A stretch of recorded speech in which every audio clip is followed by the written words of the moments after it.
തൊടുപുഴയ്ക്ക് സമീപത്ത് കല്ലൂർക്കാട് പോലീസ് സ്റ്റേഷനിലെ SIയെ ആക്രമിച്ചു കടന്ന പ്രതി കോടതിയിൽ കീഴടങ്ങി. മൂവാറ്റുപുഴ ആനിക്കാട് സ്വദേശി മുഹമ്മദ് ഷെരീഫ് ഷംസുദ്ദീനാണ് അഭിഭാഷകന്റെ സഹായത്തോടെ മൂവാറ്റുപുഴ 1-ാം ക്ലാസ് ജുഡീഷ്യൽ മജിസ്ട്രേറ്റ് കോടതിയിൽ കീഴടങ്ങിയത്.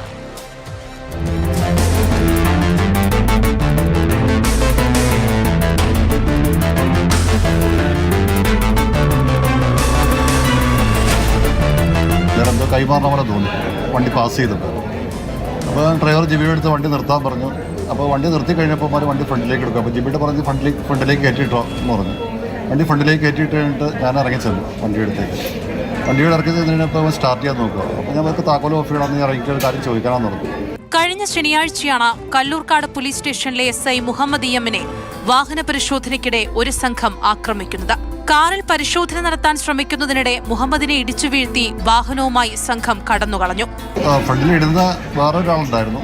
അയാൾ എൻ്റെ ബൈക്കോടെ ഇറങ്ങുന്നത് എൻ്റെ അടുത്ത് വന്നിട്ട് പെട്ടെന്ന് അങ്ങോട്ട് മാറിപ്പോയി. അപ്പോൾ നേരെ വണ്ടി റിവേഴ്സ് ഫുള്ള് ലെഫ്റ്റിലേക്ക് എടുത്തിട്ട് റിവേഴ്സ് ഒറ്റ എടുക്കില്ല. ഡ്രൈവർ സൈഡിൽ ഇടുന്ന എൻ്റെ കാലക്കൂടെ ആദ്യം കയറി. കാലക്കൂടെ കയറിയപ്പോൾ വീണു. പിന്നെ വലത് തുടയെ കൂടെ കയറി ഇങ്ങനെ ഈ ഷോൾഡർ ഈ ചെസ്റ്റിന്റെ ഇതിൽ കൂടെ കൈയുടെ ഇതിൽ കൂടെ കയറി ഈ കൈയുടെ ഇതിൽ കൂടെ കയറി വണ്ടി അത് കറങ്ങി ഇവിടെ ഈ ചെസ്റ്റിന്റെ കൂടെ കയറി കഴിഞ്ഞിട്ട് ജാമായിട്ടുണ്ട്. പോലീസ് നടത്തിയ അന്വേഷണത്തിൽ വാഹനം ഓടിച്ചിരുന്നത് മൂവാറ്റുപുഴ ആനിക്കാട് താമസിക്കുന്ന മുഹമ്മദ് ഷെരീഫ് ഷംസുദ്ദീനാണെന്ന് കണ്ടെത്തിയിരുന്നു. ഇയാൾക്കൊപ്പം ഉണ്ടായിരുന്നത് തൊടുപുഴ സ്വദേശി ആസിഫ് നിസാറാണെന്നും തിരിച്ചറിഞ്ഞു. ഇരുവർക്കും വേണ്ടി പോലീസ് ഊർജിത അന്വേഷണം നടത്തുന്നതിനിടയിലാണ് കേസിലെ 1-ാം പ്രതി നാടകീയമായി കോടതിയിലെത്തി കീഴടങ്ങിയത്.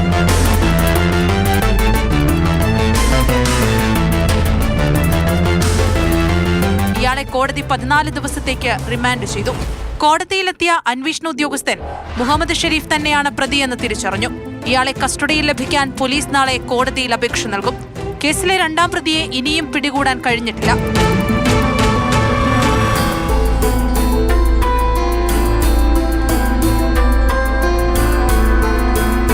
അതേസമയം ആക്രമണത്തിനിരയാക്കപ്പെട്ട SI അടിയന്തര ശസ്ത്രക്രിയയ്ക്ക് ശേഷം ആശുപത്രി വിട്ടു. ഇദ്ദേഹത്തിന് 6 മാസത്തെ വിശ്രമം ഡോക്ടർമാർ നിർദ്ദേശിച്ചു. മുഹമ്മദിനെ ആക്രമിച്ചതിന് വധശ്രമത്തിനും കൃത്യനിർവഹണം തടസ്സപ്പെടുത്തിയതിനുമാണ് പോലീസ് കേസെടുത്തിരിക്കുന്നത്.